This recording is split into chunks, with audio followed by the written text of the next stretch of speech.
नमस्कार दोस्तों, महाराजा सोहेल दो पासी यूट्यूब चैनल में एक बार आप सभी का फिर से स्वागत है। आज मैं बताऊंगा भारसी वंश का आगमन कहां से हुआ, उद्भव कहां से हुआ। नाग कुल के शासक नवनाग ने धार्मिक अनुष्ठान में शिवलिंग को अपने कंधे पर उठा लिया, जिसके कारण भारसी नाम से एक नया राजवंश उदय हुआ। भारसियों का साम्राज्य मालवा, ग्वालियर, बुंदेलखंड और पूर्वी पंजाब तक फैला था और इन्हीं भारसियों ने कुषाणों के राज्य की नींव हिला दी। कुषाणों को भारत से भगाने वाले भारसी राजा नवनाग भारसी वंश के जनक कहे जाते हैं। वीरसेन भारसी, भीमनाग भारसी, देवनाग भारसी, भवनाग भारसी आदि राजाओं ने अपने पराक्रम का बल दिखाया था, लेकिन भारसी राजाओं में सबसे प्रसिद्ध राजा और शक्तिशाली राजा वीरसेन था। कुषाण अपना राज्य विस्तार भारत में कर रहे थे। कुषाणों के रास्ते का कांटा भारसी राजा वीरसेन था। महाराजा वीरसेन भारसी पासी कुषाणों को परास्त करके 10 अश्वमेध यज्ञों का संपादन किया था और अपने परंपरा को बढ़ाते हुए कंधे पर शिवलिंग धारण किया और अपने पराक्रम के बल पर फारसियों ने राज सत्ता कायम कर ली है।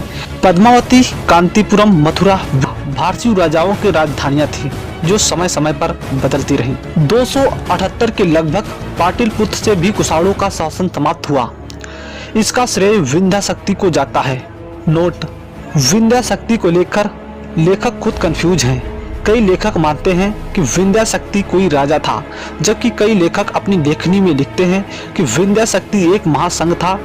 कुषाणों का विरोध करने के लिए भारसियों द्वारा इस महासंघ की स्थापना की गई थी, जिसमें अनेक भारसी नाग राजाओं ने भाग लिया था और उस महासंघ से जो शक्ति उत्पन्न हुई उसका नाम विंध्य शक्ति दिया गया और इसी विंध्य शक्ति का सेनापति ब्राह्मणों को बनाया गया, जिन्होंने भारसियों नागों के साथ मिलकर कुषाणों से लड़ाइयाँ लड़ी। जब सहसा कुषाण साम्राज्य परास्त हो गया, तब भारसी नरेशों ने 10 अश्वमेध यज्ञ किया। ये यज्ञ काशी नागवा नामक स्थान पर संपन्न हुए थे और भारसियों के 100 पुरोहित ब्राह्मण ही थे और ब्राह्मणों ने ही नाग नरेश भारसियों का राज्य अभिषेक गंगा के पवित्र जल से किया था। पुस्तक भारसी राजवंश गौरव के पेज नंबर 54 पर लेखक रामदयाल वर्मा इसकी पुष्टि करते हैं। मगध को जीत लेने के बाद भारसियों ने और अधिक पूर्व की ओर भी अपनी शक्ति का विस्तार किया। अंग देश की राजधानी चंपा भी बाद में उनकी अधीनता में आ गई। वायु पुराण के अनुसार नाग राजाओं ने चंपापुरी पर भी राज्य किया था, पर मगध और चंपा के भारसी लोग देर तक पाटलिपुत्र में शासन नहीं कर सके। जिस प्रकार हरियाणा, पंजाब में योधय, अर्जुनायन आदि गढ़ स्वतंत्र हो गए थे, वैसे ही इस काल की अवस्था से लाभ उठाकर उत्तरी भारत में लिवेच्छीगढ़ ने फिर से अपनी स्वतंत्र सत्ता स्थापित कर ली थी। भारसी पासी नरेशों ने नीमसार में जन जागरण यज्ञ भी किया और कुषाणों के बौद्ध धर्म को भारत में पासियों ने नकार दिया। हिंदू शैव धर्म का विस्तार किया।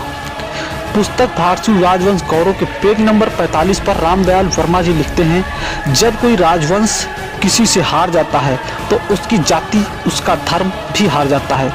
कुषाणों के सत्ता में आने से बौद्ध धर्म भारत में पैर पसारने लगा था, लेकिन भारसी पासी नरेश राजा वीरसेन के नेतृत्व में कुषाणों को परास्त करके चीन की सीमा तक खदेड़ दिया और बौद्ध धर्म हिंदू धर्म से पुनः हार गया। हिंदू शैव धर्म जीत गया और इसी तरह भारत में बौद्ध धर्म का विस्तार रुक गया। भारसी राजा मित्रनंदी अपनी मुद्राएं चलाई। उन सिक्कों पर अपना चिन्ह ताड़ अंकित किया। जो ताड़ का पेड़ भारसी राजाओं का झंडे का चिन्ह था।